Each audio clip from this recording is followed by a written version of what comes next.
Hey, what up, y'all? Let me get this other part taken care of real quick.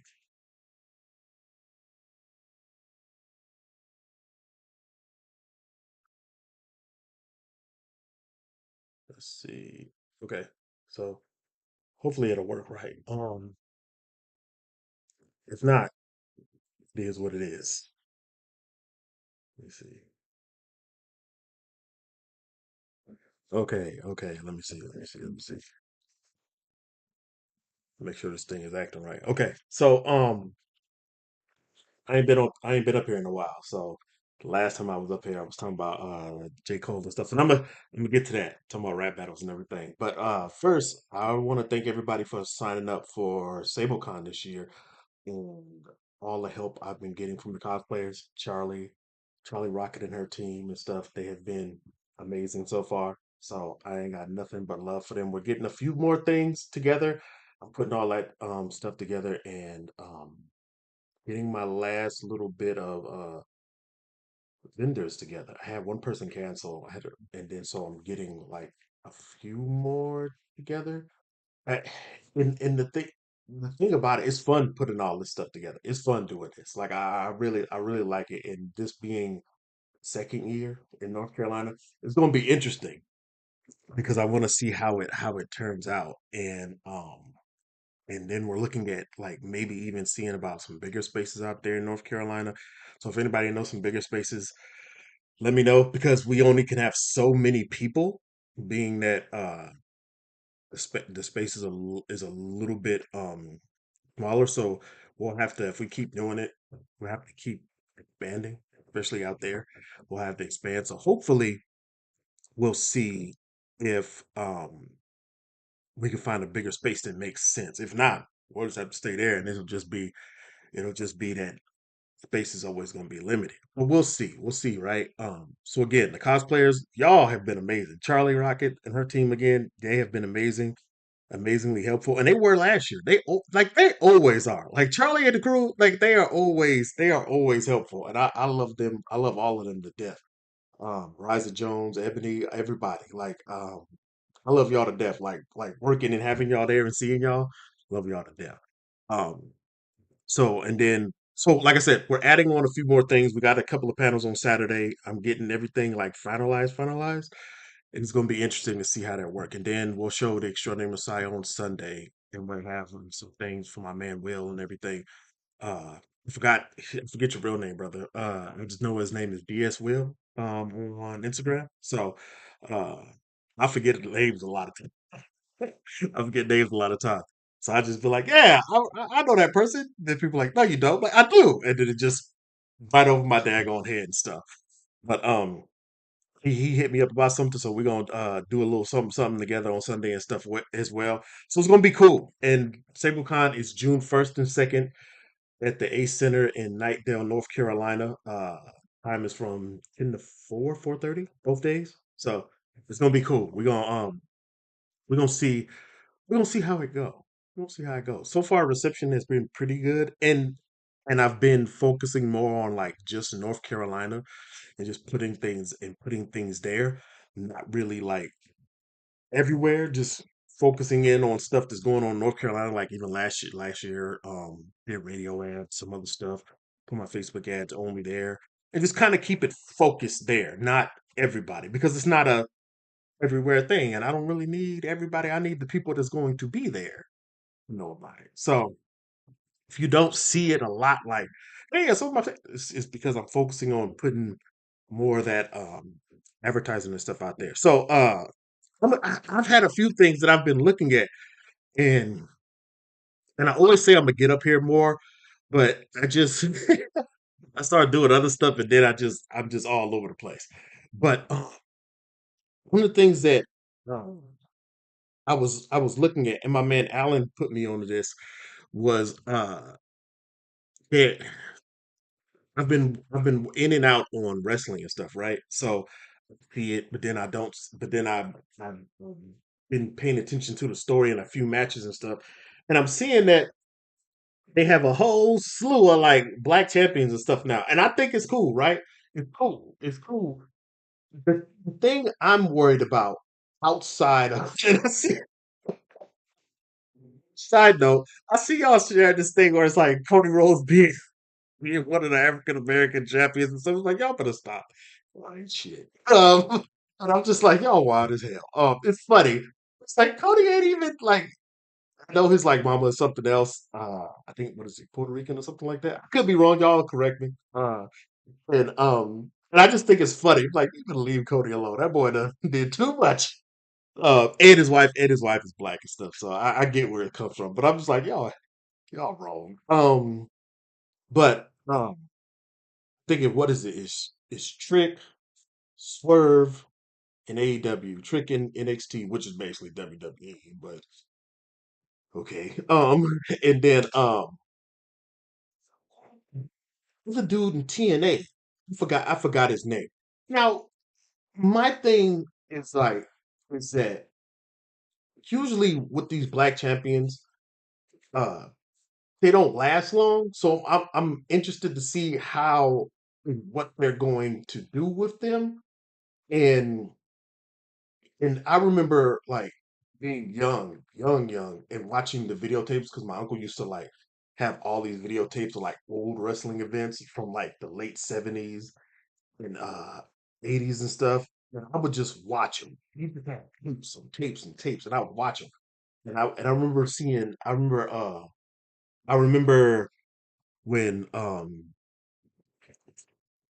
Ron Simmons, who became Farouk later. I remember him winning a championship, and that was wild. Like seeing it on the internet is wild. But when I watched it on tape, it was when I was younger, it was even wilder because I was like, man, I don't see a lot of that anymore. Then it was always like the Booker T's were close. Then it was like you thought that Ahmed Johnson may have got it, but it was always something. It was always something for why it didn't happen or why they didn't have it long. And then like Bobby Lashley and folks came along, but it was still like, and they don't keep them that long. So that joke where people going around talking about like there's black champions and then Brock come along. That's what I it's funny, and I'm like, I think something like that is going to happen. Now, who's going to lose it first? I don't know, but I'm interested to see how it works. The one I'm really concerned about because I think with Trick Williams, I think, and I could be wrong, could be wrong, but him being in NXT and WWE, I feel like they may now that like Michaels and Triple H are the ones that's really like it's in the public eye saying running and doing things. Hopefully, they'll do the right thing with the dude because he seems to be like looking at a few of his matches and everything and seeing his character. He needs to improve a little bit more as far as like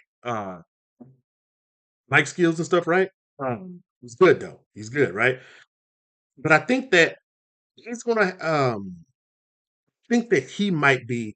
I think that he might be the safest. What I'm concerned about, Swerve Strickland. I'm like, oh God, I've watched Swerve I've watched Swerve over the past couple of years, like with Lucha Underground and other stuff, and then like the NXT, just kind of peeking in and out on him. And I've always thought he was cool. And I feel like now that he has the belt, it seems like it was this weird like turn for him. And correct me if I'm wrong, somebody will, that when on his way to the title, he was uh he was more of a heel character. Like he was more of a heel. And then like now that he has the title, it's like suddenly he's doing this like they're playing the whole babyface role with him. And man, Alan had pointed me to Jim Cornette. And Jim Cornette, I remember him being the manager and stuff when I was a child and watching it and everything. And I always thought he was wild. But then listening to him speak about the business like years ago, even in like 2014, me and my jiu-jitsu partners used to talk about it. And it's like it was always funny, but I felt like Jim Cornette was really up on what was going on because he had a eye and stuff for it. And seeing folks kind of jumping on Jim Cornette about him talking about Swerve in a recent video and stuff because he had like this like gorilla thing and then Swerve and stuff, and they were trying to equate it to racism and everything. And I listened to it, and there was nothing racist about anything that Jim Cornette said. So this that whole conversation that people trying to jump out the window on it is a little wild. I think it's a little. I think it might be more this whole bias to AEW or something. I don't know what it is. Not a bias, but I would say fans of AEW and stuff. I think it would be more of them causing this issue because I don't see how they said that. And then some people said that Jim Cornette said call Swerve the N word, and maybe somebody can pull it up, but I ain't seen it. And so I thought it was a little crazy. There was a bunch of white folks talking about him and saying that he was being racist and he was this. I'm like, yo, save that energy for when we need you to talk about these issues. When we, if it's something that we need you to talk about, like maybe some reparations or something that's real, like yo, out on that. But this, just because he had a gorilla picture with Swerve on there, that had nothing. I don't see, and I agree with my man Allen. It's like I don't see a black person and a gorilla in the same picture, and I think, man, that black person is a gorilla. I don't think that. I just don't. I don't see that and equate that. And he didn't say anything. And I feel like Jim Cornette is pretty to the point when it comes to certain things. I think he would really say it. Also, the thing about Jim Cornette is me personally, I think he did it on purpose because Jim Cornette knows how to rile up white folks. He knows how to rile up white folks. And New Jack. All that stuff that people share with New Jack on the mic talking crazy. Jim Cornette was the one that really pushed him into doing that crazy talk.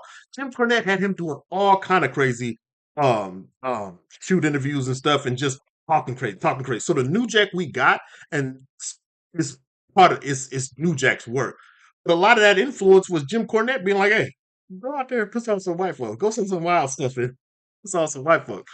So I think Jim Cornette understands what he does and what he did. But I have to agree with him about how they're doing Swerve. And it's like I agree, it's like this is your first oh, nothing yet, Pat. Nothing yet. I'm just talking about like pro wrestling and stuff. And I'm glad you're here. Appreciate you, man. Uh how they talking about he's like the first African American champion, and they're not giving him time to really like get get in with the people. Like you giving us this turn where he's like this baby, where he's starting to do this baby face esque stuff, and it's like, where are you going with this guy? And looking at what they're doing now, it's like, yo, I haven't me personally, I haven't even registered that what he's doing makes sense because I'm looking at it just a few weeks ago, he was this bad dude, all this stuff. He was running through folks. He was angry. He was mean. He was menacing. Now it's like you're just getting beat up, and I don't even understand what's going on. And I agree with them when they said that it didn't seem like they let him get over with the fans. They didn't get after he won his championship at the one in St. Louis or something. I don't remember the name. I don't remember the name like that. The AEW event in St. Louis, and then he just come out and wrestle, and it didn't mean nothing because it's not the person that he wrestling. When you go back and look at that person, ain't even a winner. It's like, dude don't even win. Like, why are you doing this to your champion? And then the stuff that they got going on with like Christian and stuff. It's like, okay, but this guy just lost. He just lost his title, and this is what they got going on now. And then where are all the rest of the people that was with him? Like, it just seems like it was this abrupt like turn. And it's not even emotionally because I talk about like wrestling writing. And one of the things I've been doing since I'm doing manga myself, started drawing and started getting over what's going on and really making sure that what I'm doing with the characters as far as art wise and starting the art, even though I'm not even great at it. I'm not even good at it yet. I'm still learning a bunch of stuff. And you'll see that here and there. I'm still doing all that, but it's like it's not I'm learning how to connect things, make the art make sense for the character, and make the character make sense with the art, and it makes me really want to take time on my story and make sure that everything lines up with where I want it to be at, because my story is going to have to be together. And I've written and done plenty of stories, but I really want to get this one right. So I've really been studying and talking with my people about the story and what makes sense, what this character wants, needs, all this stuff. So when I talk about wrestling, I'm like, yo, a lot of it, the writing is trash, and it's like even like the stuff at WrestleMania and stuff, like a lot of it is trash, and a lot of the stuff it doesn't make sense. But what they lean on is that, for one, it's live, but the emotional side of it. That's what they're working on with like WWE and all of these places. And so the thing that's going on, the stuff that's going on at AEW with Swerve, it's like, man, this ain't even emotional. This doesn't even make me want to be like, oh man, what? Wow, like why ain't you giving this dude no real time? And I think they gave him a little bit more time recently. Still, it's like I don't it you beat Samoa Joe, and now it, but it all goes back to what going on with AEW and Khan and the rest of them. And I feel like I personally, I personally feel like that. Hopefully he'll get through whatever's going on with like Christian, right? But I think that he might get fed to Osprey. Like I feel like he might get fed to Will Osprey. Now I could be wrong. I may not to just be, I might just be talking. You know me. I am the number one hater. I just may be talking. So again, Boot and TNA, I don't know, but I think the one that might have a chance to do something is Trick. Like I think he might be the one that'll be able to do something. Swerve, I am concerned because I'm like, this guy. It's weird because there's been this thing, and now maybe I'm missing something, but there's been this thing where wrestling, like recently, especially, I've been noticing that there's a lot of people that are like over with the fans, like so much, and maybe the landscape is a little bit different, and I don't fully understand it. Maybe it's that, and it's like uh you see a lot of people in comparison to when I was watching. There's a lot of people that are like over with the fans. Like Trick was one of them. Um,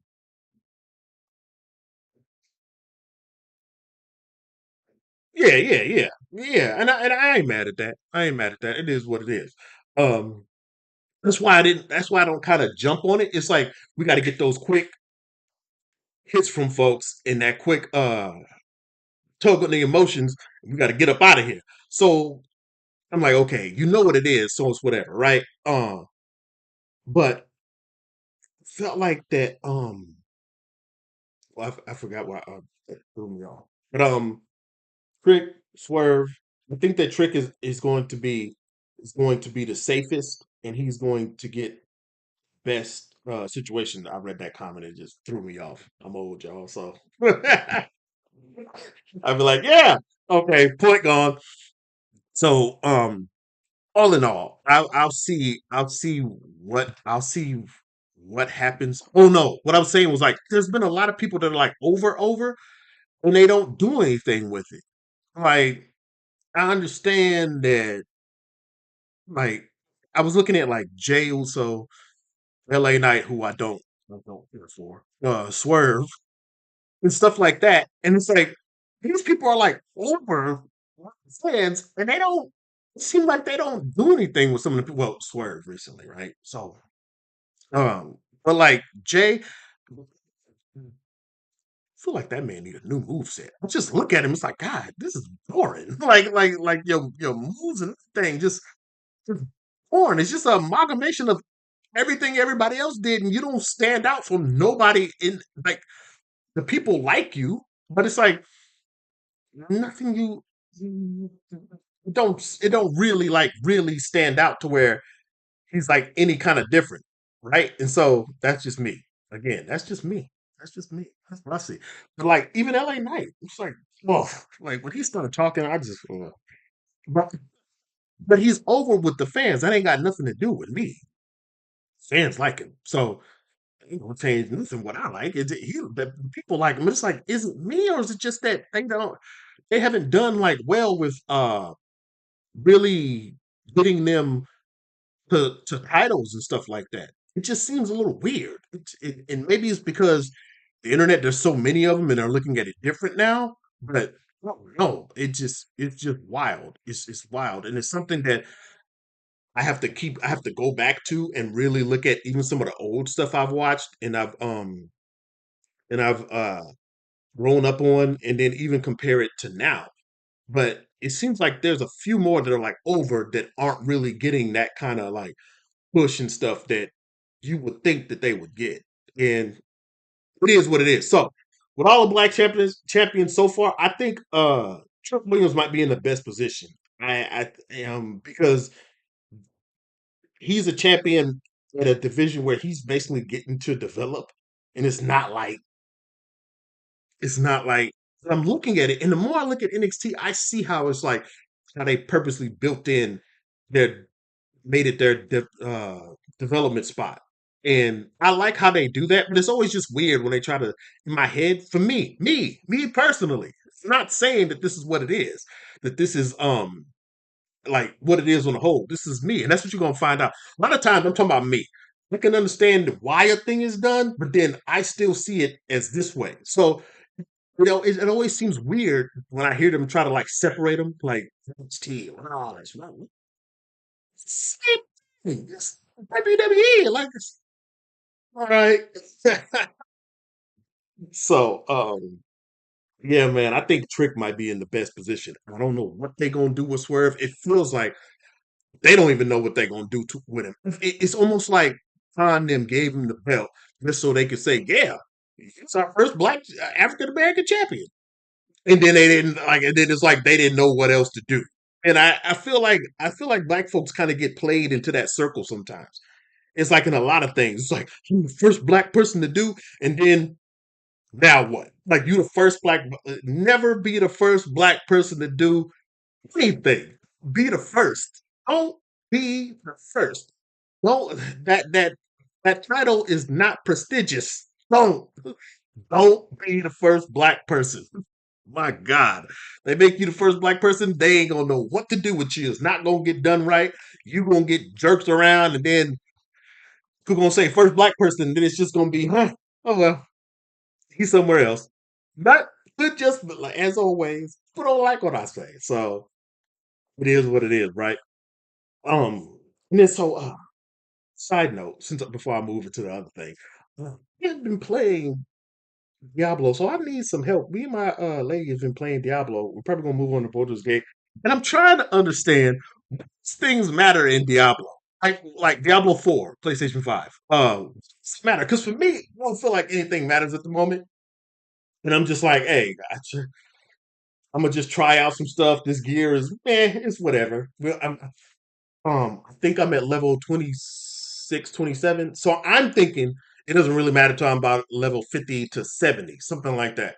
But I could be wrong. Somebody will know. Somebody will say something. That's why I'm throwing it out there. But I want to see. Maybe I'll stream some of that. Something I'm not sure yet. I don't.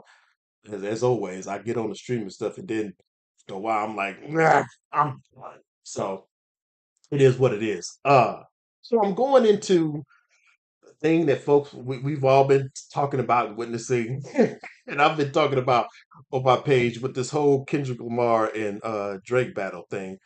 And as always, I am over the years. It has become it. I am a fan, and I've always been a fan of hip hop, even when I was a child in elementary school. Terrorist One, Kumo D, Rakim, Busy B, all them dudes, and it was like Public Enemy, and it's always been a part of my life. Like I like hip hop. I like mainstream hip hop. I like underground hip hop. I've listened to horrorcore hip hop. I've listened to hardcore hip hop. I'll listen to Christian rap. Some of my favorites in Christian rap are still like the Tunnel Rats from West Covina. LPG, Journey, Deep Space Five, Plato, Marzil, all them boys. Like all of it, right? It's just a I'll play any of it at any moment. I got a whole mix. You might hear a bunch of foul stuff. Then the next minute you'll hear somebody rapping about loving God, their family. And I'm not talking about like conscious people. I'm talking about just straight up Christian rappers. Like I listen to all of it. All of it. I love them. I love it. And a lot of the people flow through different things, right? Throughout life. Cross movement, all kind of stuff. So it's always been something that I care about. In recent years, though, I've been able to listen to it and not care about the people because most of the people that I grew up with were are either grown, like, and they stopped or they're dead. Like so, and just just regular life, whatever stuff happens. Folks die, um, yeah, or they off doing other business ventures. So I don't have a personal connection to any of these new rappers, but I can still listen to their stuff. It's wild now because I can still listen to it. Like, oh, that's cool, that's good, that's just that. So this thing about this whole Kendrick and Drake thing, everybody knows what's been happening. Back and forth, Family Matters, Meet the Rams, the Hard Part Sis, like everybody knows, we knows what's going on, timeline, all that stuff. Drake's um first person shooter for years on Vlad and that. And so I'm gonna start off. I'm laughing because I'm gonna start off with the whole J. Cole thing. It's funny because I 'cause everything is kind of dying down, and I'm gonna get to that part later. But starting from the start for me, like the J. Cole part is I'm seeing a lot of people saying J. Cole was right. For me, I was like, oh, okay, whatever. Then one of my Facebook friends was like, "See, you say sorry yet?" And I was like, "What? What?" He was like, "You need to say sorry to that man." Then it just made everything come back to me about why I'm like, "Hey, Cole is still soft," and and my reason for it is because I don't I don't look at things. First off, first off, let me say that man did what he felt was right for him, and there ain't nothing wrong with that. What? Say don't if I did that and I don't care what nobody say. Then good, bro. Um glad you're here. He did what was right for himself, and that and ain't nothing wrong with that, right? That's your business, bro. If that's what you're gonna do, that's what you're gonna do. I ain't mad at you. I ain't well, no, I'm not really mad. I'm just talking about it from where I see it, right? And it's in it and I see it as bad move. 'Cause I seen a post talking about that and who knows if it's true, could be fake. Most stuff I don't even consider is real anymore. So I'm just like, okay, this ain't real, and people ain't gonna really talk to you about it because people will talk crazy to you online, but then see you in your face and don't say nothing. So I don't take a lot of the stuff that people say online is real, but I do. It's like it's this dual thoughts all at once thing that goes on in my head, right? And so when he reminded me, he was like, "Did you say sorry to that man?" I was like, "What?" No. And so seeing a post with with him saying that Schoolboy Q had talked to him or pulled him to the side or whatever, and then was basically like, "Get up out of there." For me, I see it as weakness. Now, some people will say, "Well, he did this. And he said he was going to delete it later, and he said he was apologizing. He was it." But it's like, look, man, me personally, I, I've had situations in life where I've had people do stuff like that, and then they come back and they get you, right? They come back and they will physically put their hands on you. And so I'm like, I can't. He did what was right for him, and he's not wrong for him. But I'm like, yo, man, this is weak. You get this, and then the person, so you were kicking it with somebody. did something crazy, had you do some crazy stuff, and then you felt peer pressured as a grown man, as a 40-year-old, maybe 38, 39, 40-year-old grown man to do something and call a so-called friend, call a so make a diss track on a so-called friend that you could have called and talked to, and you felt pressured. 40-year-old man, you felt peer pressured to talk about a so-called friend on a tour where you got one of that person's homies with you. His homie or his label mate is on the tour with you, and you know some of the other people that have written for you. Daylight, the battle rapper Daylight, has written with you, supposed not written with you. It has written for Drake and written with you and did stuff. It's not about me not like. I want to say the other thing is like it's not about me not liking somebody because again, we know these guys. Even like listening to them, probably listen more of and I hate to say this, I've probably listened full on more of Drake's albums when I would go through and just kind of listen to see where I stand at, and I don't like and I didn't like his music. But I don't know him. I do. I'll get into that later.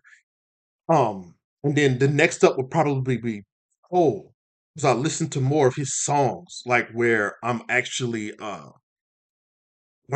in the car playing his music, especially when I was driving for work. I would play more of Cole's music. And still play it, even though I think what he did was weak. And then Kendrick, probably I had choice things with Kendrick. But if I went to anybody, it would probably be uh I would actually listen to his songs like repeatedly, right? So I'm like, okay, whatever. But I felt like it was a weak move because and I feel like it was a weak move because you know this man and you put it out. See, it's wild, and this is why I'm going to say why Kendrick was wrong, where Kendrick was wrong at. So people are saying these things like he didn't put a whole track out. I listened to the track. I listened to it, still floating around. But when you listen to society and they talk about it, it's like, well, it didn't happen. He said he was sorry, it didn't happen. Y'all got more grace for a grown man that you don't know than your own family members. Family members can come in, do something, tell you that they sorry, and you still gonna act a fool with them. You still gonna fight with them. You still gonna call them names. You still gonna keep it in your head that they did that thing. Then you gotta regroup. It's amazing how you got so much grace for a person that you don't know. And I understand because I understand how that works because you don't know the person, you don't have the baggage, they didn't do anything directly to you. So that slate is pretty basic. And you like this person, you like what they create. I understand that. I still think it's bull. Um um as I still think it's bull. Because if you can't extend that grace to people you know, why are you extending it to these people that you don't know that ain't really did nothing for you besides give you some tingles in your belly for some words? Treat your family better. Treat them right. Give them grace. Give them the same grace you giving J. Cole for doing something stupid and then backing out. Everybody talking about he right. He wasn't right. He was wrong. That was your friend. You shouldn't have done that. And so now they're saying that Schoolboy talked to him. So he has to pull you to the side. You know I'm here. You know I'm on this. I'm on this whole tour with you. When you talk about the guy that I know, you make a little track, and then I talk about, then it goes into well, I didn't feel good, and I feel peer pressure. It's like, yo, you need to get out the way. You shouldn't talk about anything else. To say, and my issue was like, this is this is pure weakness to me. Now I don't know what happened. I don't know if some of the side dudes ran up on him. But if that's the case, think about what you do. Think about what you do. That's where I come from also. Coming from like uh, growing up and fighting and then jujitsu, MMA, all this other stuff, and being in living the way I did, whether it was Southern California or North Carolina, and watching family members do things and stuff. It's like, yo, when it comes to that sort of thing, it ain't no, hey, I'm gonna do this. Hey, I'm sorry, I'm sorry, I'm sorry. But going into that, think about what you're doing before you do it. Go talk to this man. reach out to him and be like, hey, is it this, is it that? Figure out what's going on before you feel peer pressured by people you don't know to get into something that you really don't like. And then take it, you put it out there though. This is how you feel about me. So it's like it's something that I personally can't get with. Again, he did what was right for him. I can understand. I can understand. Just like, yo, this didn't feel right. I can understand it, but I can't get with it. Is that's what I'm saying. I can't get with it. I just can't because it's like if I'm gonna slap somebody, I'm gonna go slap somebody. Then be like, I'm sorry. It made me feel real bad that I slapped you, and I'm sorry, my guy. I didn't mean to. These people peer pressure me. They was talking to. No, I don't care what nobody else say to me first. I'm gonna go talk to this person, and I'm gonna see what's going on before I do something that I can't really take back because once it's out there, it's out there. So think about it. That's where I think that's where I'm coming from more than anything. It's like, yo, think about what you're doing before you do it, buddy, because it means that this person ain't that much of a friend to you if you feel like you can just jump out the window, make a diss track, and then be like, "Oh, I'm sorry." It's like because you rolling with people that's doing crazy stuff. That's why you stay to yourself because you are a weak-minded individual, and you showed it. So you don't have to agree with it. You don't have to like it. It ain't gonna change. What he did is what he did. How I feel about it. How I feel about it. Does it take away? Does it make Mm, some of the stuff, yes, but all in all, no. But the real, for me, the real barometer for what's going on in the like that check measuring stick is going to be how people treat him. Like the fans can be whatever your peers treat you, and you don't have the type of fans that's going to really because of how he's training them to do. You don't have the type of fans that's really going to like stand out for him. Again, he did what he felt was right for him. Me personally, I think it's weird. So there's that. And then on Drake's side, like again, I'm gonna preface this first. I don't like Drake. Like never have. I never have. You ain't gonna browbeat me. You can call me whatever. I've been dealing with this my whole life. People call me hater. People call me this, call me that. Been this way my whole life, and it ain't stopped nothing. I ain't never. There's a few choice songs though that I like from Drake. There are some songs that I like from him. And I feel like even with this whole back and forth with Kendrick, the boy was hanging in there. He was doing the best that he could and stuff, right? He was doing his thing. He was making songs that were cool and everything. I fully the whole thing. I'm not gonna play two things. I'm not gonna play dumb about this whole. I don't think it's it like the whole pedophile thing. It's not. I don't think that's happened, right? I think it's more the grooming thing. That's what I've always talked about. You can go up and down my Facebook timeline and in my comments like for years I've been talking about, yo man, what is going on? We ain't gonna say nothing about this. Like watching this dude talking about being with underage girls and girls talking about he talking to him and this and that. And then even with even the older ones, he was around black women and was like, remember who was it? That Johnny Blaze girl, she was talking about how she was messing around with him and then she got uh she got an abortion or something and he wanted her to get an abortion. So all of this stuff is just, this stuff that they do. But the whole grooming thing was something I'm never with and I'm still not with. So seeing that be really get brought out in front of people and get that 1-2, uh it's something that I'll come back to that. It's something that that I was like, yo, I'm with you on that. Musically, it's like, whatever. But that and me, because we've seen it and anybody with sense has been talking about it. It is what it is. So I think he deserved to get that heat for that. But I feel like Drake, like looking at this, I feel like Drake is what they would call realer than a lot of these other people. And I say that because that man, because he ain't a boy, he ain't young. What, 40, 41? They're all like 40. I think Kendrick is the youngest. Drake is like 37, 38, 37. Cole is a year younger than me, so these are grown men. These ain't little bitty. boys, it's grown men. So I'm not playing none of this stuff, right? With no grown men. I feel like Drake, it's like you in an industry where you know a bunch of people don't like you.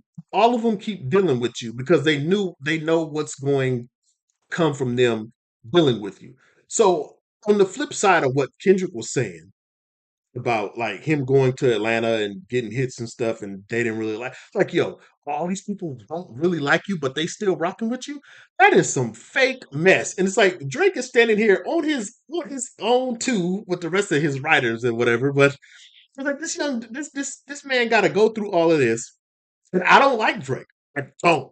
I do not like don't. Um, but he got to go through all of this, and ain't none of these so-called people that liked him rocking with him.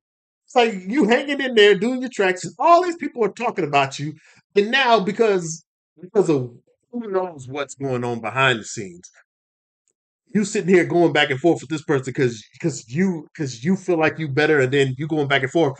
But all these people are being brought up, and it's like all of them for years were just rocking with you and didn't ain't nobody said other than like Kendrick. Kendrick has been the one that's like, yo, I've did a little bit of stuff, but I'm not really rocking with this guy. Like over years, all right, he has been saying things over the years. They've been saying things to where it's like, yo, we this, we that, and it's the same thing that's always going on in hip hop.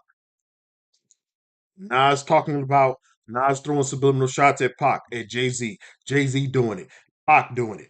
Uh, like all of them have always LL doing it in the 80s.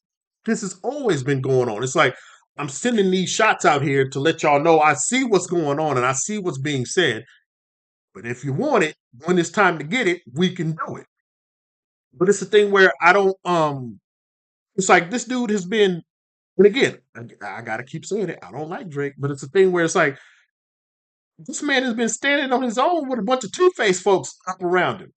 Whether it's in, and we're not even talking about in his group like everybody's talking about. We're talking about these artists and stuff that ain't saying nothing, they ain't coming out to say nothing about the man, ain't fitting the dude, ain't nothing. But y'all was just all such buddies, and Drake is such an artist. It's like you got a bunch of people around you that only know that you bring some type of money, and and you can get a little bit of something from it. So it's like, yo, you gotta watch these people around you and make sure that even if you ain't being you keeping your circle honest. That's what I'm seeing more than anything. It's like, yeah, what are you doing? Come here. You won't give me a kiss? Come here. Give me a kiss. Mwah. I'm on line. Bye, baby. Bye, baby. See you later. Bye, baby. You gotta go to her grandmother's house. And so like all it like you got all these fake people around you. It's like you gotta keep your circle together. This whole I'm buddies with everybody, I don't like it. I'm fine with y'all not liking me for what I say. I don't want no part of it. Because when I need you and you not doing nothing and you not, you know, fine with talking, I'm fine with saying what I'm saying, and if you don't like me, whatever. But it's also a thing where it's not nothing I'm saying is like nothing anybody was doing was really like serious like that. Yeah, like 50 and Ja Rule. So feel like that Drake held his own. He did it.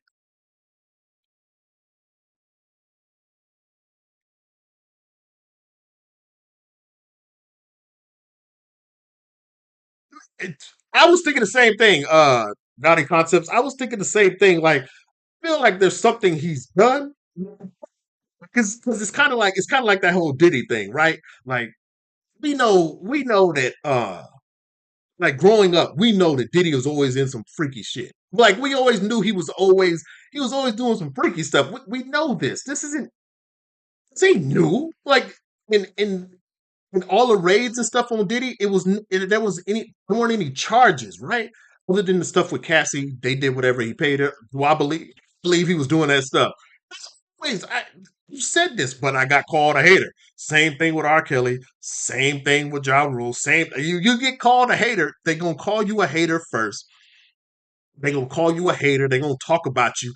Then when time comes along, it's gonna change things up. So, like I was talking about with J. Cole, give it time, five. Give it. I give it at least like 5, 10 years. Same thing with Drake. Like you said, if something happens, give it 5 to 10 years or a little bit longer, and it's gonna come out. It's never this thing where things happen immediately. The boy ain't gonna be gone immediately. What I will say though is that it's time for he either did something or it's also time for him to switch up because people are getting tired of him. And you're the main guy, you're the guy on top. Um, it's time to move on. It's time to transition back to acting or something because you can't keep talking about what you're talking about and feel like you're going to be that top person. That's not, you have to take that break and move on to something else because your fans are growing up with you.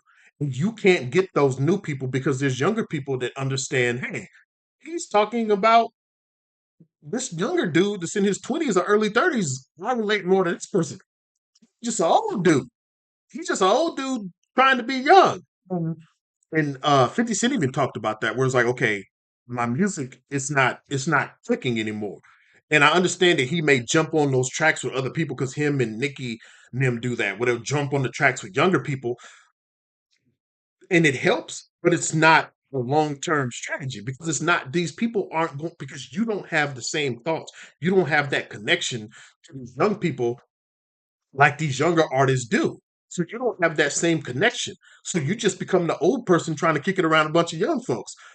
And I think that's part of it too. But I also, like you were saying, he may have done something to where it's where people aren't really rocking with it no more. And so it's this it's this duel, this forever duel that goes on in hip hop where it's this person that represents uh that mainstream poppy thing and then poppy artist style thing, and then there's a person that's closer, this or and even if they're not closer, they're able to position themselves to be closer to that soil of what hip hop is. And it's always gonna happen. In the next 10, 20 years, it's gonna happen again. It's like the Avatar. It's a cycle. It's gonna come back. It's always gonna come back. 50 in Ja Rule. I'm closer to the street and the people than you are. You were this, but you ain't that no more. Tupac and Biggie. All this the what is it? Um Kumo D, Busy B, Karis running and Nelly. Who else? LL and Cannabis. It just keeps going. It keeps going. It's always gonna happen. And here's and the always happening part is now I'm gonna transition to the next part with like the Kendrick part. Kendrick, the thing I feel like he got wrong was saying that the fans ain't slow and that Drake can't get over on him with painting the story how he want to. Yes, he can. Yes, he can. Individually, as human beings, we're smart, and together we can make things brilliant, brilliant. Like we can make things amazing. We can do all kind of crazy stuff and build these skyscrapers and because I got like uh, more of a programming engineering background and stuff. I look at the stuff that we've done as human beings and be like, me, this stuff is amazing. When it's not a lot of emotion involved and we understand that, hey, we're going to do A, B, C, and D. This is what we're going to do. We're going to make this happen and we're going to create this building. We're going to create this bridge. We're going to create this system so that we can make work easier for people. It's amazing. And this you understand that this is the goal. This is what we're doing. Now, when a bunch of emotion and stuff get involved, people lose their mind and get weak. This is why I always say, we're as a whole, if we're focused on one thing, society, and I'm not talking about just black folk, I'm talking about anybody as a group, humanity as a group. If we're focused on one thing, we can make stuff happen. But if it's a bunch of emotion involved, if somebody's not thinking right, it's all off. So you were saying that the fans, uh, and that's why I want to say clear up. That's why I say society is weak when it comes to certain things. What is that? Oh, okay. Um, it This thing is not showing. Let me see. I'm looking at the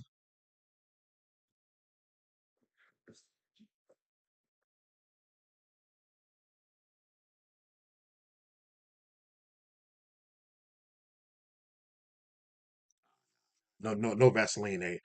No, I don't know. A lot of folks ain't got that no more. I'm gonna talk about that too.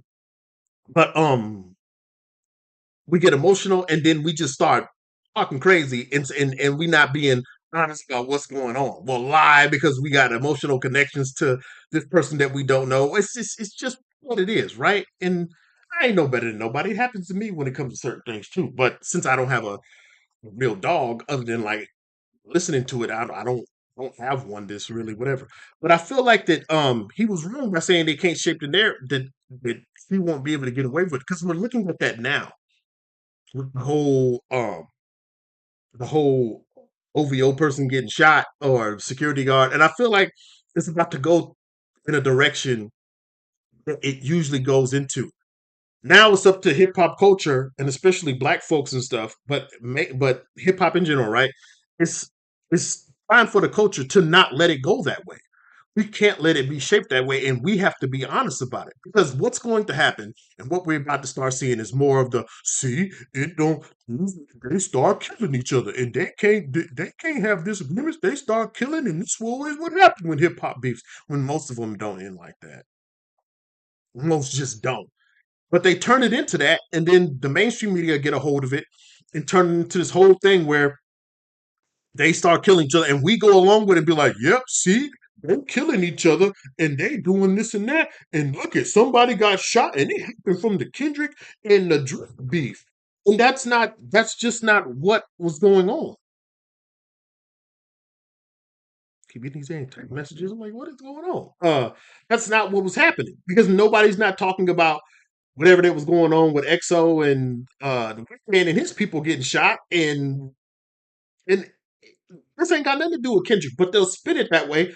And us as a culture will go along with it and then start preaching this that suddenly this is what it is.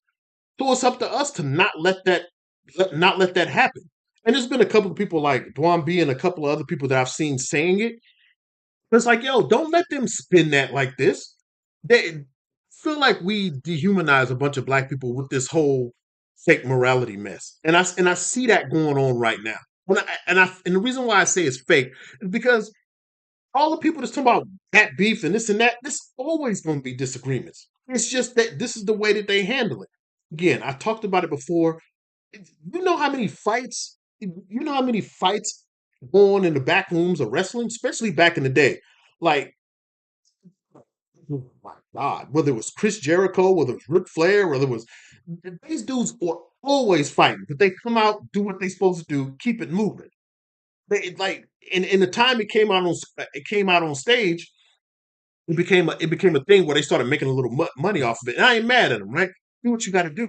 But this whole thing where they can't do business, and then this is who we are and stuff. Get that? We let it happen. We let it happen by going along with it and then talking about this shouldn't be this because black folks. No, man, this is human nature. Stop playing this stuff where suddenly it's just black folks is just the worst and we can't have disagreements and they should just no, that's not how this go. That's not how it go. And to play this game where it's just black folks and they the ones that these rappers just can't. It's NASCAR fights. Fight at NASCAR. It's not a cultural thing where man they don't they don't have this is a whole culture to where this is what's going on with everybody.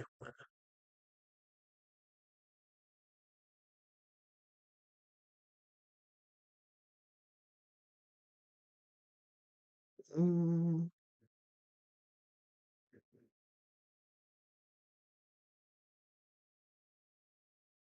I don't feel like it has nothing. I don't feel like whatever that went on with the guy is necessary, and it doesn't like I don't know. So it's not me talking. So it's whatever, right? But I don't feel like that we should let that be the that be the core thing that's going to be ran with because we don't know what nobody knows what happened.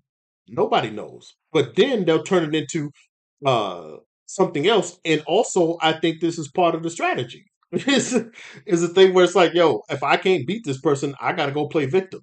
And it's like this the same thing that happened with Pusha T. It's like, okay, I gotta go play the victim. Let me let this kid and you told everybody but my kid, and this one I wasn't ready to tell everybody. And then it's like, oh, I got to go play the Karen. It's like, and maybe this is just him turning into a Karen. But either way, we can't let it be put on.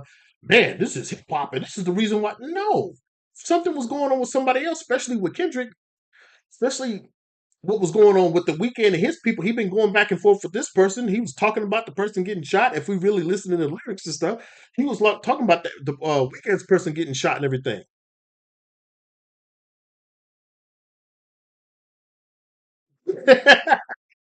uh, And it's like they all this stuff is going on. It's just perfect timing. But I think that this whole thing where we feel like we don't we created something and we have this arena where they can talk and they can go back and forth and it can be what it is and folks can make money off of it. Especially I think trying to be the morality police it's just something that we do a lot of. And it's like you got people like Boosie talking about who shouldn't be. What are you talking about? Like, you got some nerve. You just recently, saying in the past, this ain't like 10 years ago, you just recently made a song talking about your baby mother and just saying the craziest things about her. So it's like, what are we going on? Bloggers and stuff talking about, like, yo, I know that you sitting here sharing nudes of women that don't want to be with you no more. Like, what are we talking about? So it's this thing where it's just that it's the moral police that are just it shouldn't be this. It shouldn't be that. It should no, no, no. They grown men. They grown adults. Let them do what they gonna do, and we just don't let other people take control of the narrative. That's my main thing. It's like don't let these other people take control of the narrative and how our culture moves and how we see things because then we're gonna lose it. And we have the apparatuses to do it, but we continue to sit back and be like, well, like, no, no, no, no, no, no. Don't let them get a hold of it and try to connect it to something that it's not. Don't let him do that side of things because now it's going to be something else, and it don't have to be that. You don't see you don't see them shoot even in real life. I feel why mainstream media and stuff ain't gonna let you in certain groups of white folks ain't gonna let you just talk about first person shooters and put that just exclusively on white folks and everything. They don't dance around it. The media gonna act like, oh no, that's just that one person. This is it's wild. This man, is there a connection? No, no, that's not a connection. But then when it come to black culture and then even people well, hold on a second. It even with hip hop culture, it doesn't get blamed on when it's with the black folks or anybody, right? Mainly the black people. It gets blamed on hip hop culture, and that's who we are. And we kill people, we do this and that, and all this violence happens because we are inherently violent and all sort of stuff. But when Eminem was going back and forth with Insane Clown Posse, and I could have swore Eminem pulled out the gun and it was empty and all kind of other stuff and blah blah blah blah blah, and the violence that was going on with that and the back and forths and stuff. You can say that he inherently violent and he just like it didn't get turned into that. And even back in the day, a lot of the stuff it was just kind of like, oh well, he's doing it and this and that, and it's not. And when I talk about that, it's not necessarily against Eminem. It's the people. Again, I love sociology. I that is my thing. I just like looking at it and studying how these things go. And I j- th- that's not what happened when Eminem diss people. We don't get that. We don't get the man. It's gonna be this and that, and man, it's gonna be violence, and we don't get that.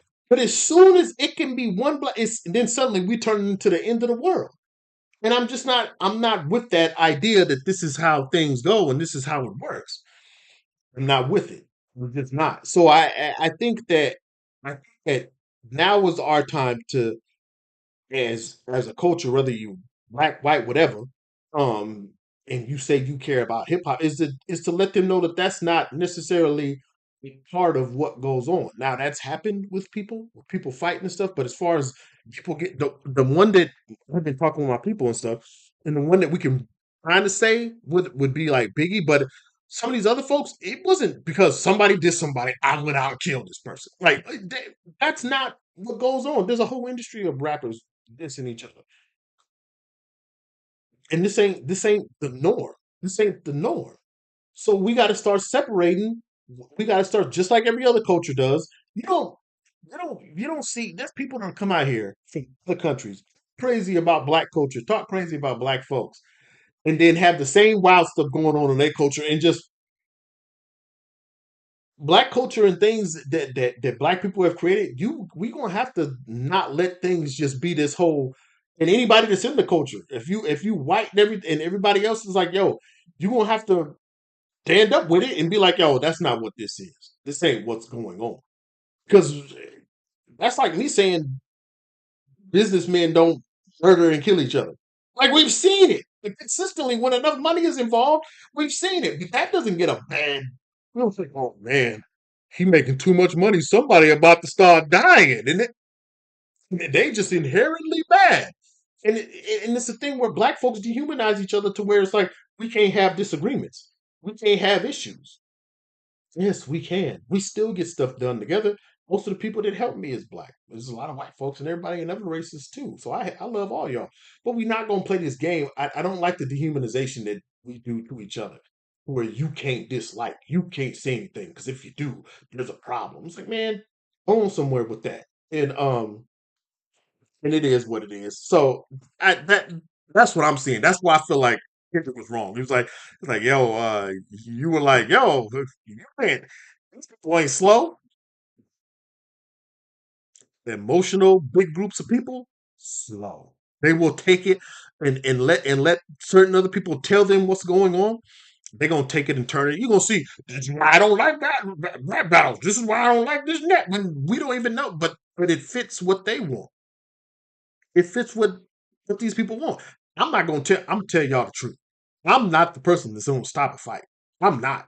I'm not the fight stopping person. I've done it in my younger years, and I actually regret anytime anytime I've stopped a fight. Unless it's like my family members. If it's like people that are really close to me, then it's like okay. If it's some random people, I don't know them, I ain't stopping shit. Like, let them fight. I'm gonna stand here or I'm gonna stand off to the side, let them do what they gotta do, and then I'm out. But I'm not stopping no fights. I'm not stopping fights, boy. No, no, no, no, no. No, I'm not. So it's just no. That's no. Let them get their discrepancies together and out. Let them handle that, and then we'll see where it lands. So it is what it is, but I just no, that ain't me. That ain't me. I done been in enough fights, and I'm like, nah, I'm gonna let you fight, and then y'all figure it out. But long as ain't nobody pissing in my orange juice, we good. What I say?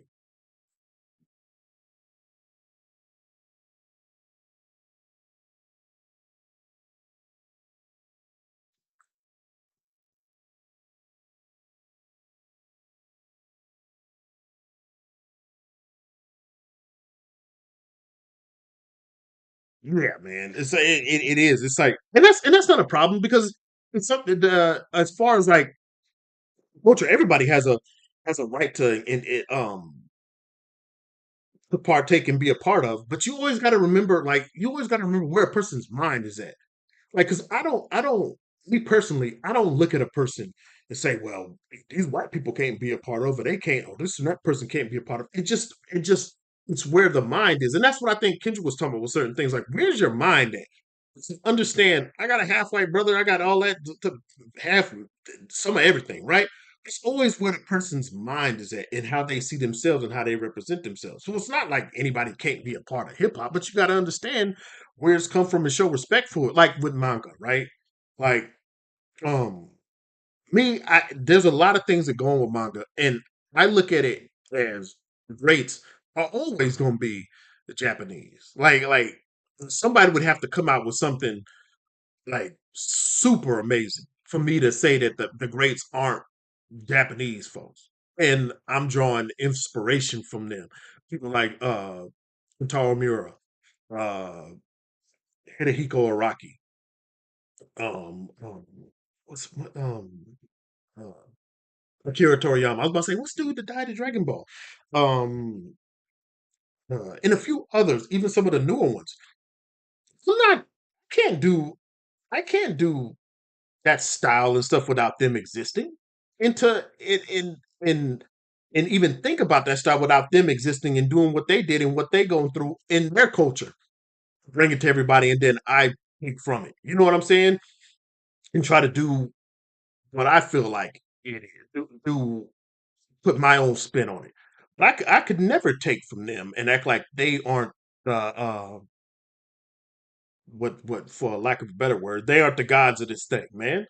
And so I feel like with hip hop, with black folks, and again, it's this narrative thing where we create things and then we let other cultures take it and we let people take it and do what they want with it. Um, and so it's like we can just wipe them out when it don't matter. And we just go along with it. Then we just kind of be like, well, that's what it is. And we don't, and then after a while, everybody forgets, and then we act like we don't know, and our kids don't know about it and everything. So it becomes this thing where we just let go of stuff where other cultures don't do that with their creations. They don't do that. Even with like I always use this. It's like with Jews in basketball. It was I love reading about it because it's cool watching how they were like, look, we making money, we doing whatever, but people were kind of looking at us a little crazy. We gotta change this up. It was Jewish players. Jewish players, if Jewish folks were the ones that were balling back in the day. They were the ones that was doing whatever. Then they said, you know what? We're gonna have to move into something else and we're gonna have to start owning and doing more. And I ain't mad at them. It's for you, your family, and your culture. Black folks didn't do that with it, even when it came to baseball. I was like, hey, you want to come over here? Yeah. You can go anywhere and look at like how the Negro League was set up and how great it was. Those are like that, that and even music, but that sports thing is always the one that stands out to me. It was like nobody was none of the black folks weren't they didn't keep it. They just went into where everybody else was. They're like, well, we're gonna go here. And it's like, yo, y'all were making money. Black businesses were making money. Dentists were making money. They were helping out. Everybody was doing their thing, and then y'all just give it up. Black coaches don't do that with most of their things. So that's the problem that I see. It's not these folks is they violent. No, no, no, no, no, no, no. The problem is that we keep letting things go. We keep letting everybody else take control of what we create, and then not keeping our voice in it. So, or to the point where where other people get so much control that they can just drown your voice out.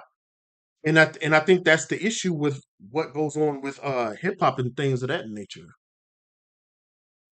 And so I feel like that's the thing that really messes us up. Keep the narrative the way we want it to keep. We want to keep it. Everybody else does it. Everybody else does it.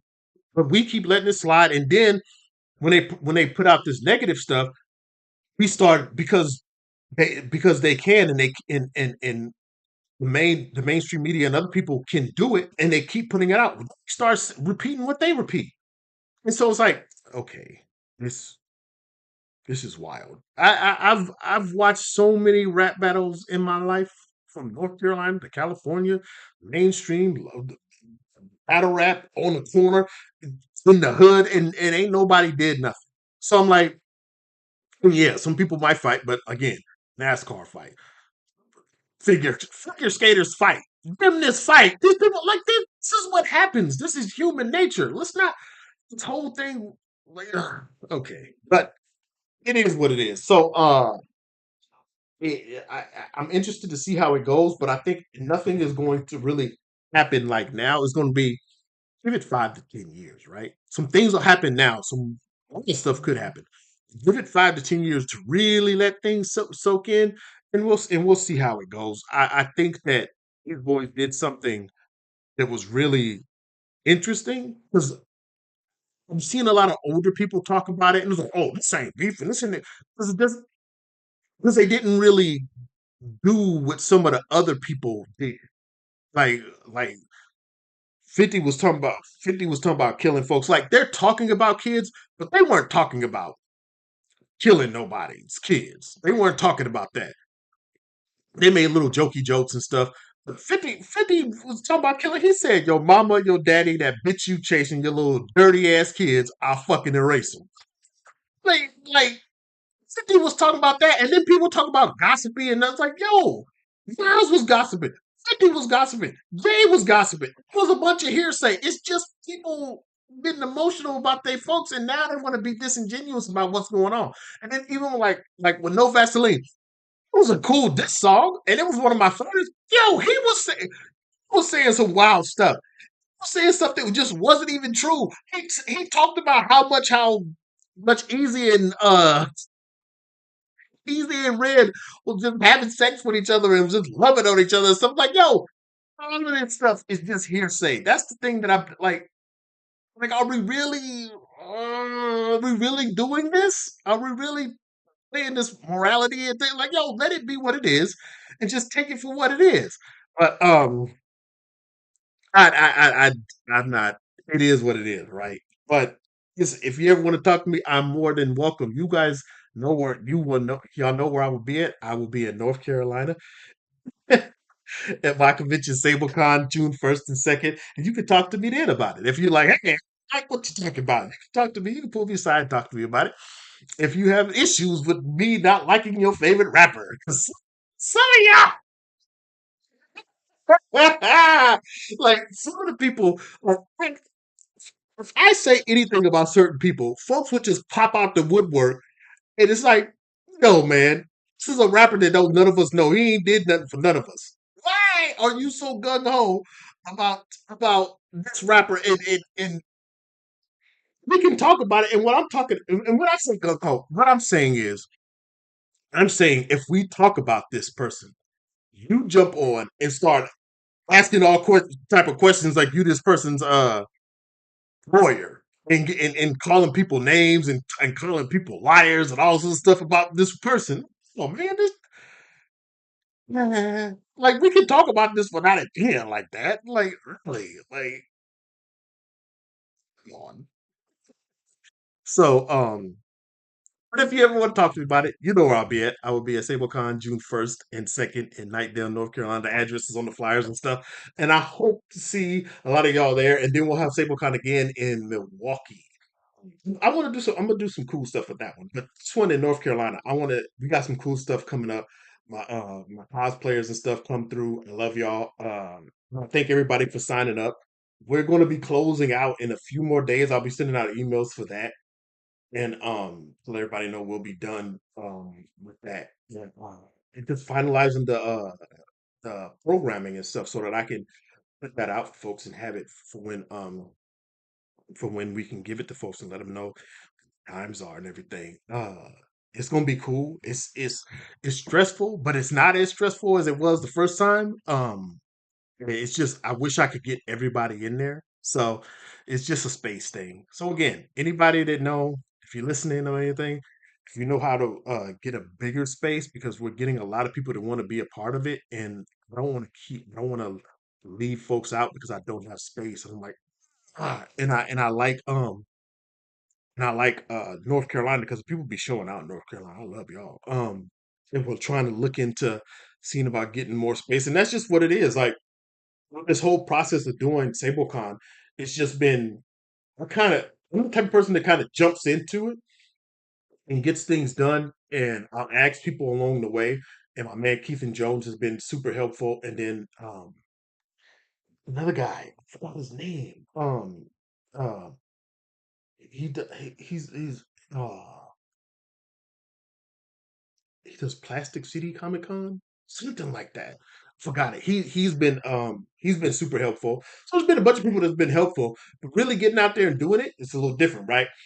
So I'm just like I got to get bigger space because since I don't have all of this coming out of my pocket, me and my team's pocket, we gotta make sure we do the right thing and stuff, and so we can keep getting people out and everything. And it's something. It's not a one time thing where I'm like, hey, I'm gonna do it, then I'm gonna disappear. No, no, no. We're gonna grow this, and I want to keep rocking with all y'all and get more of y'all cosplayers and everybody to be working together, and we make some amazing things happen and stuff.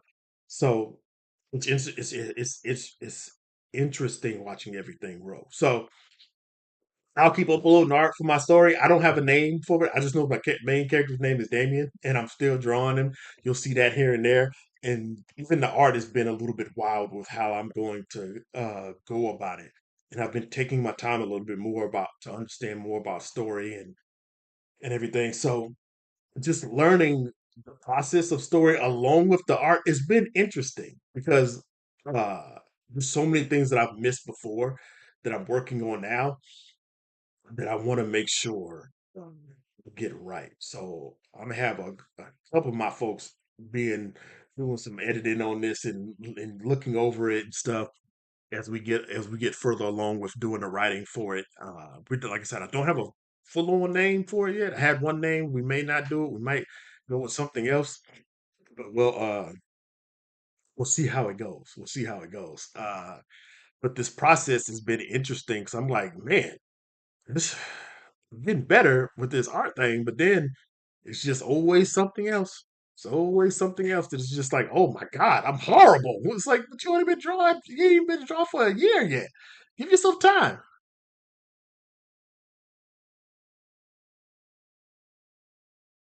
I'm trying, man. I'm trying. I'm still learning a lot of stuff, but it's like it's it's feel like it's necessary. Like with the drawing, I feel like it's almost for me. For me, God, this ain't for everybody. This is just for me. Um, I feel like it helps me story wise because it helps me understand the characters. It helps me understand what I'm doing and what I'm trying to do with these characters. Because before I would do, and it's like, hey, I hand it over to somebody, and and we go from there. Now it's like I'm sitting down and I'm thinking about it. It's like, yo, what does this character want? What is this? Does this visually line up with what the character is and what they want and what they're trying to do?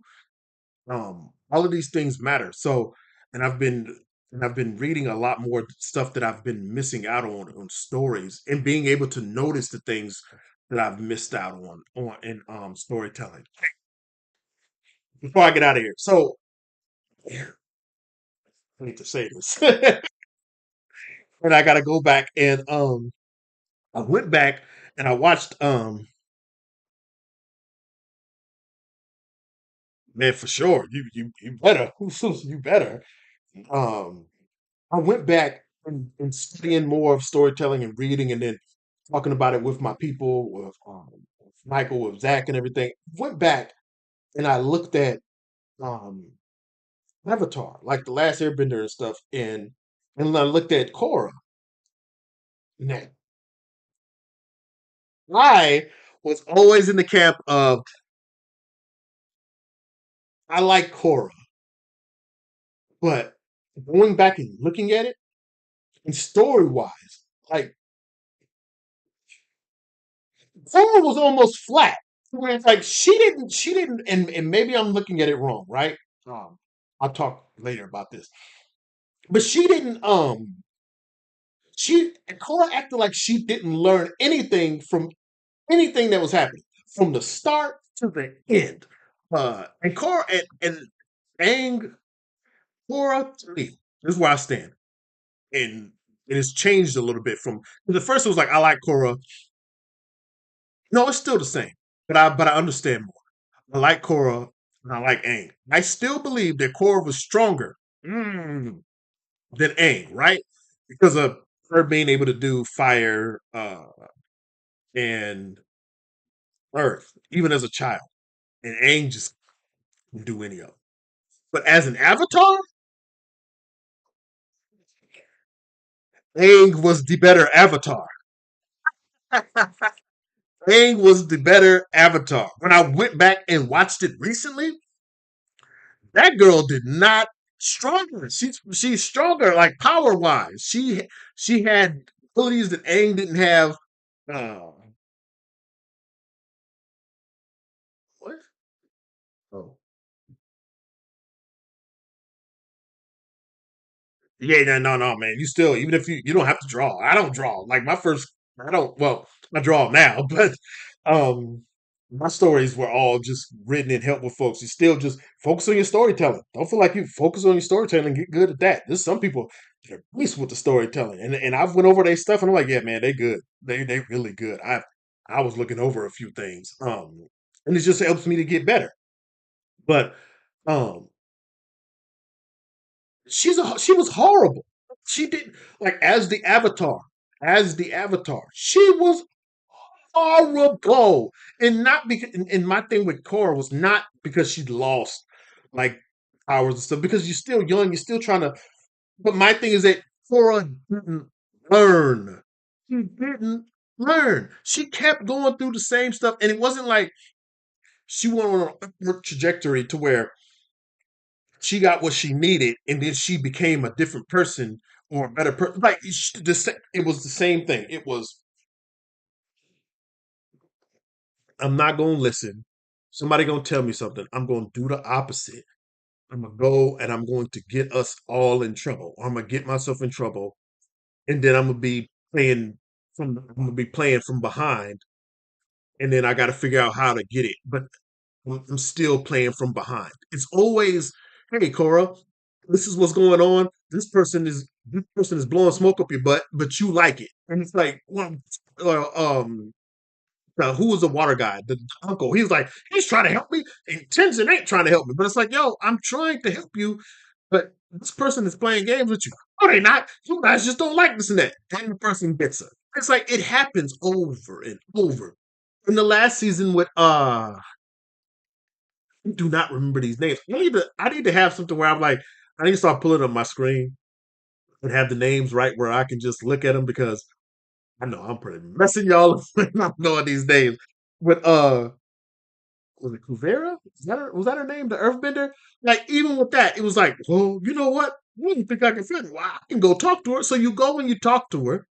Then you come back and it's like, hey, everything good. I don't like you're not thinking this through. You're not she didn't think the things through that she did, which caused more problems for everybody else. Hang on the like Cora is a gonna do this, not think about it. Not think about it. Go do something, get us in trouble. Aang was like, look, I'm nervous about doing this, but let me go talk to everybody. And it's like she had instances where she could have gone and talked to these other avatars, but one, because she didn't the time to slow down and actually learn how to connect with the spirit world because she was having a hard time with it, with Tenzin and stuff, not listening. She she she skipped over that part and called issues for herself later on. Because if Aang was seen people say if Aang dealt with the people that Korra dealt with, he would have got killed or something. Now, at first, a couple of years ago, I'll be honest, I was like, yeah, maybe he, from a storytelling perspective, right? This is just storytelling. It was like maybe he would have, but then when I rewatched it, Aang wouldn't have. Aang wouldn't have because he would have took the time to go talk to everybody he could have talked to before he had to go face and do these things. Because Korra had time to do these things, and it just was a thing where she just was hard headed. Because you were hard headed. You kept making things worse. On Aang's part, it was that he was he was really nervous about going and doing these things, so he took more time before he got to it. And everybody's like, "Yo, you gotta get over here and go do what you got to do." He's like, "Well, let me go talk to somebody else. Okay, let me go talk to Kyoshi. Let me go talk to this human. Let me go talk to Zuko. Let me go talk to Star. Let me go talk to uh not Sozin, the other one." The fire one. Let me go talk to this other earth one. He's going to talk to people before he went and did this thing because he understands that once I get there, I'm going to have to do something. And I don't know what it is yet. I don't know if I have to kill the person. They telling me, Kyoshi telling me I'm gonna have to knock his head off. I don't ever really want to do that, but let me figure out what I have to do before I get there. So I know what I'm going to do and we gonna do it. On the other hand, is people's like, yo, try to figure out this. No, I'm gonna go and do this. And then you lose your powers, you mess up stuff for everybody. You still bring the airbenders back and you go through these things that that you didn't necessarily have to go through. So again, I feel like Korra, elements wise, was stronger than Aang. But Aang was the better avatar. Aang overall was the better avatar. And that's just their storytelling journey, right? And it's also a thing where Korra had that was Korra's what they like to call wound, I would say, in the false belief and everything, where she's doing these things, but she's not taking time to really learn from them. Aang is learning from it, and he's becoming more of uh, a better avatar because of that. On the other hand, not so much. But this is just storytelling. This wasn't me necessarily really getting into who I. It was like yeah, I'm not trying to say that one is just necessarily.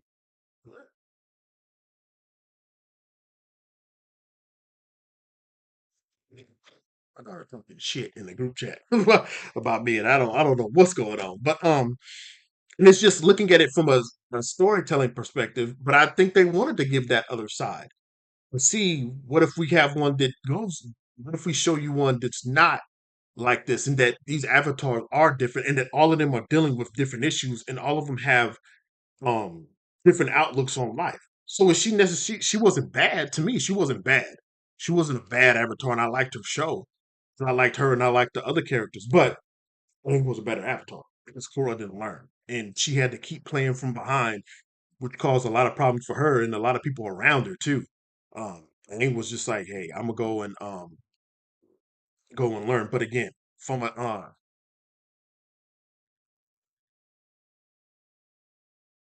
yeah, over and over and over again, man, for real.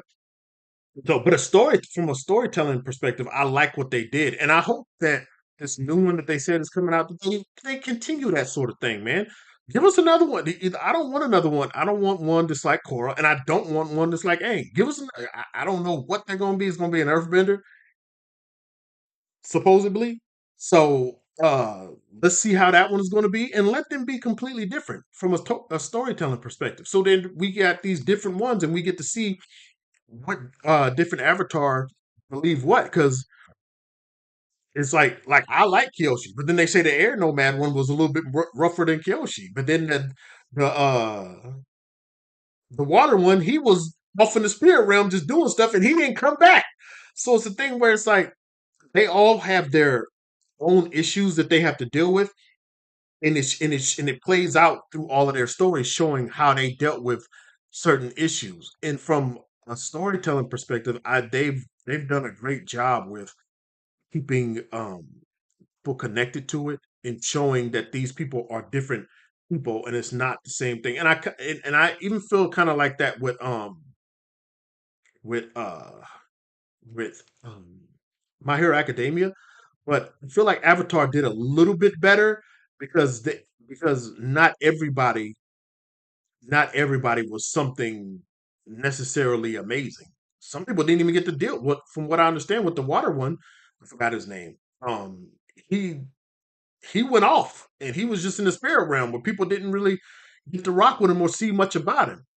So it's a thing where it's like they were these different people dealing with their own issues, and and they're going and they're dealing with that, and they're dealing with the story from their own perspective, and we're seeing the story from their different perspectives.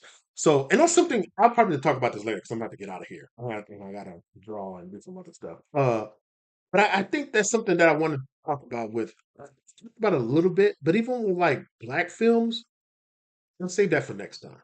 Like I'll talk about that. Go live and talk about that. But with black films, I don't feel like that anything is necessarily wrong with, but a lot of it we don't get to see a lot of the people in black films. I'll talk about it later. But there's a thing where a lot of them aren't doing anything for good reason. So I'll leave it at that. But I'll holler at y'all later, and I will see you at Sablecon. I might be up here again before. Um, hopefully I'll see y'all there and stuff. If not in North Carolina and Milwaukee, if not in Milwaukee and North Carolina. And I appreciate anybody that came through. If I didn't see a comment, I'm not ignoring you. It just the way this thing go. It, I don't get to see everything, even when I try to put them up there. Um, so it is what it is. But I'll holler at y'all later, and I'll be up here talking to you a little bit more later. And I'll be talking. I'll see if I can explain what I'm talking about with like black television shows and stuff like that. So I don't really feel like they're bad, but there's some storytelling that gets kind of left out that we don't get to tap into and hit on. But thank y'all.